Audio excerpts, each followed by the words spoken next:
Hey everyone, I'm Steven from Tostemac, and for those who watch my videos, you're probably thinking, wait a minute, this isn't the usual studio I use. Where are we? Well, I'm actually at a place called the Harmonized Brain Centers here in Colorado. I'm here with one of the people, Dallas. Hey Dallas, how's it going? Hey, pretty good, Steven. Nice to talk to you today. Yeah, same here. So, for those who don't know who you guys are, what is Harmonized Brain Center and what do you guys do? Well, the Harmonized Brain Centers, we use an integrated approach. We have multimodalities. In essence, it's really the how do we help people create their best brain ever. Now, that can happen from an injury, from stress, depression, anxiety, whatever. We're here to sit there and try to help people have the best brain ever. Awesome. So I have a list of questions right here to go over to help people better understand what Harmonized Brain Centers does.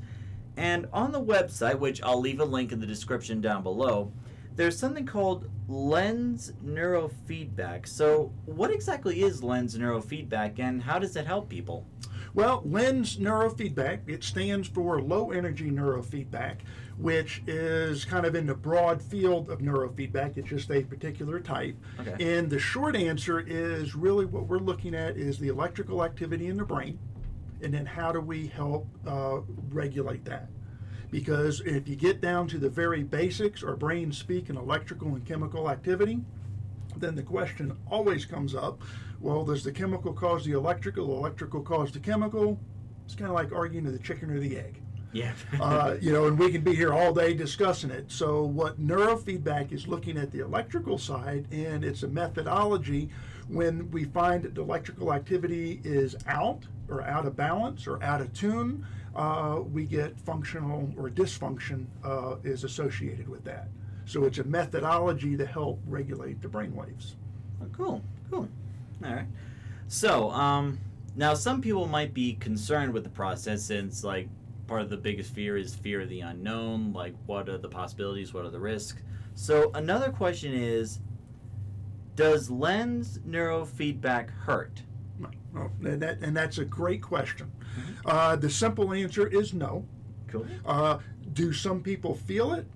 Yes. Some people will feel if they walk into a room and it has fluorescent lights, they can actually feel it. Okay? It's not a right or wrong, good or bad. It's just they're more sensitive. Put into another context, some people can walk across the parking lot on a beautiful sunny day here in Colorado and they get sunburned. Other people can be out there pretty much all day and they don't get sunburned. Is that a right or wrong? No. Does that person that's ultra sensitive, do they feel it?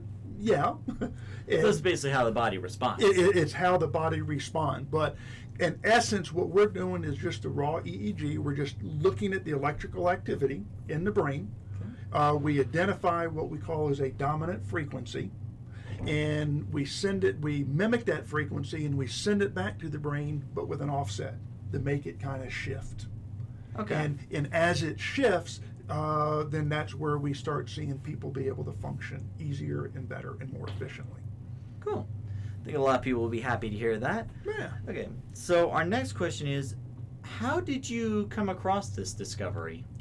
Well, it's really kind of a long story. In essence, this is not my background. I went to college. It was economics and finance and entrepreneurial studies was my background, and I've always liked small business. But unfortunately, in 2003, my son was hit in the head with a baseball and wound up being in a coma for 2.5 months. So it kind of changed our trajectory of trying to find methods, techniques, what can work better to help him. And in that journey, we came across LENS Neurofeedback.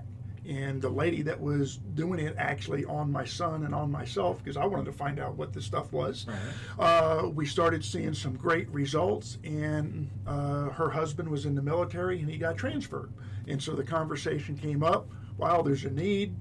Would you be interested in? And then all of a sudden my entrepreneurial spirit kicked in. And so 6 years later, or 6 years ago, we opened up Harmonized Brain Centers. And to date, we have 3 offices, one here in the Springs in Denver and also Nashville, Tennessee. Oh, nice. And we've done about 20,000 sessions of just LENS and have gotten to see some tremendous changes in people. and helping them go back and achieve their best brain ever. Oh, that's an incredible story and very deep. Yeah, So you have like a personal connection to this. There's a personal connection, and just a heart to really help. It started from to help our son, but then it's also been able to help other people. That's awesome. All right, so now in terms of like these sessions, how many sessions would you recommend?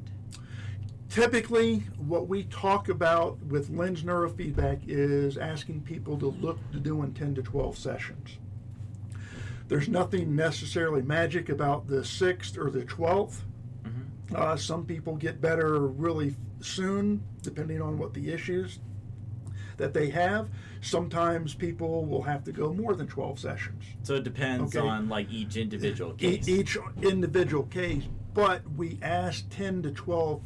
Basically what happens, we wind up getting 3 to 4 maps, and we're able to look at the trends and see how things are changing and see how things are holding. Okay. If I only are doing 3 or 4, I don't get all those maps, I can't see the trends. So, but we have found over a period of time, the 10 to 12 seems to be the best amount for most people to deal with. When you compare that to, there's other types of neurofeedback that are out there. I'm going to call it traditional. Typically, they'll do 40 to 50 sessions. And so when you look at that just from a time-saving issue, LENS does neurofeedback, and that's one of the things that they really promote. We do neurofeedback faster. Cool. All righty. Let's see. So another concern that some people might have is, what would the financial cost be for the sessions? Is it the same for everybody, or can it vary depending on financial situations? It can always, we always have it open where we can talk with people. Okay. Because we do have a heart, because typically when somebody's had injury or has gone through a lot, and if their brain's not working that efficiently, typically that relates to financial issues a lot of times. So we do work with people, but our standard cost is basically $100 a session. Okay. And so we're asking, so it's really $1,000 to $1,200 commitment for the sessions, and typically we meet once a week. And that allows the brain to integrate the changes that are taking place, and so therefore then we can also keep moving it along. And typically over a 3-month period at 12 sessions, we get to see people, good days, bad days, life. You get to see a real good chunk of life that happens and see how those changes are taking place. Very cool. I just figured I'd ask that question because I feel like it's either the top question that a lot of people have, or something they might not take into account, because kind of like when they see all those medical dramas, they see the doctor saving the patient's life, but they probably don't think about how much money did it cost them. Exactly. Right. And I just kind of going back to, typically insurance doesn't cover what we do. Okay. But health savings accounts, those type of things, it is applied to that. Why insurance hasn't picked it up, that's a whole different discussion. Neurofeedback has been around since the early 1960s. There's been millions of sessions that have done around the world. LENS, we know we've recorded through the whole LENS community about 5-6 million sessions. So it's not just, oh, hey, we're just guessing at this. We know that it works, but insurance doesn't want to pick it up typically. Well, I'm sure they'll see the benefits from it, hopefully at some point, maybe even this year. You never know. Yeah. Okay, so the questions pulled a Houdini. Sorry. It scrolled. Oh no. I'm professional, I swear. Okay, so there it is. Okay, so our last question. Oh wait, no. The second to last question. What are some of the biggest success stories you've heard from people who went through these sessions? It's sometimes success is very subtle. Sometimes there's a dramatic change. I was just thinking of one young lady. She was I guess she was 15, 16 years old, was walking across the gym, and she was a very high-functioning, outgoing young lady, involved in everything. A volleyball was thrown across the gym, hit her in the head, and she got a concussion. And the typical concussion protocol, take things easy, no lights, no screen time, just kind of isolate. And she did that and was not getting any better. And she wound up, and then her grades, she was a straight A student, Right. grades started plummeting. And again, because of the focus, the attention, her brain was scrambled. We came in, her mom found us and said she was kind of desperate. They didn't really want to go to medication route or just to have all these accommodations because they were comparing it to what she was before. Fortunately, and it was just 3 or 4 sessions, her mom comes in, oh my gosh, I got my daughter back. Wow. And grades, attention, focus, all that started to come back to life. If you put it, I like to use the example, think about going to a symphony. Mm-hmm. And if you've got 2 tickets and you're sitting right above the orchestra pit, mm-hmm. You got great seats, you're there 45 minutes early. Yep. You start listening to the violins over here playing and the oboes, and somebody's beating on the drums, somebody's blowing on the horns, and it's chaotic. Everybody's just warming up. Yeah. Now, is there anything wrong with the instruments? No. Is there anything wrong with the performers? No. They're just not playing on the same sheet of music and not playing together. If you look at the brain, there's 21 different areas that we work on, and if you think about each one of those functional areas as a different instrument in your symphony, mm-hmm. what happens when they're not playing together? We get chaos. It just sounds like it's all over the place. Right. And that's when somebody, especially in that young lady I'm describing, in the concussion type thing, she just could not, all the information was going all over the place. We were able to help her brain get all those instruments playing on the same sheet, and she became the beautiful person that she was. And everybody could enjoy that music.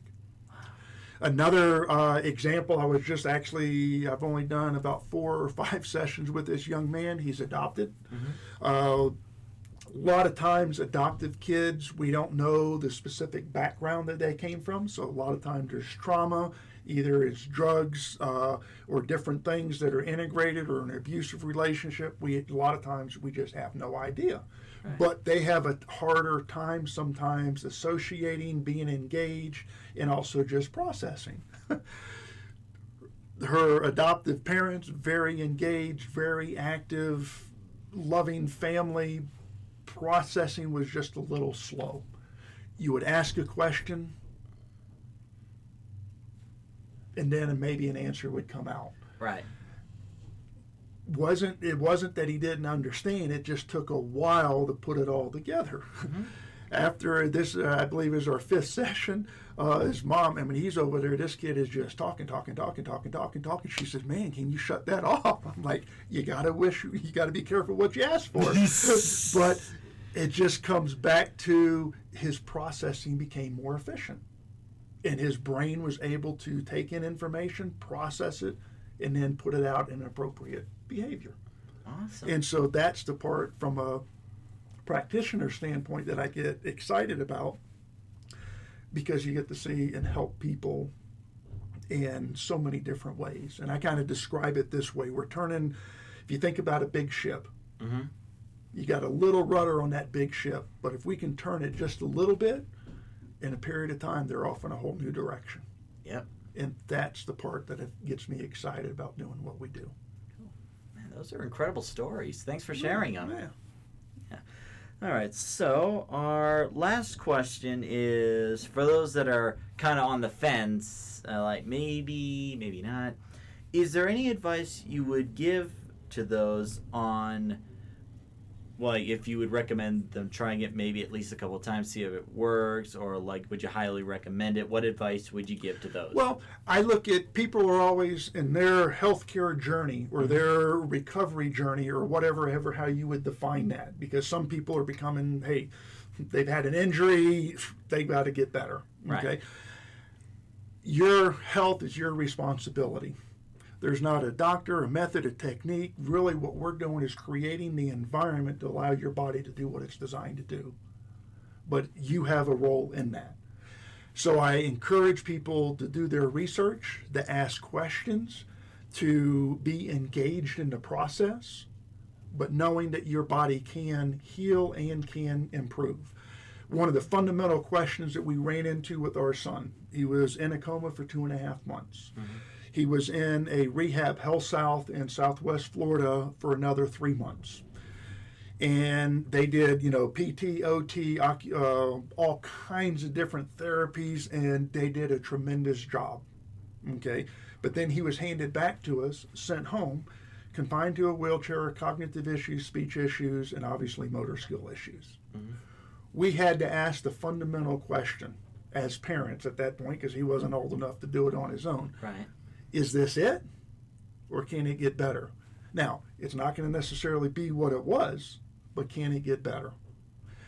Our decision was, yes, it can, and we're going to do whatever we can, whatever therapies and different things that engage creating that environment for the brain to be able to process better. And fortunately, in his case, he graduated high school on time with his peers. Was a 3.3 average or grade point average, regular classes and even some AP classes. Cool. He speaks, he got his Eagle Scout. So I'm not saying that to say, oh, just look at my son. It's saying that, wow, that wasn't a prognosis of where he could have been unless we took a proactive change. Yep. He still walks with a limp. He still has a slight speech impediment. But he's a 27-year-old young man, living life, engaged, building his own business. So it's like, wow, it can change.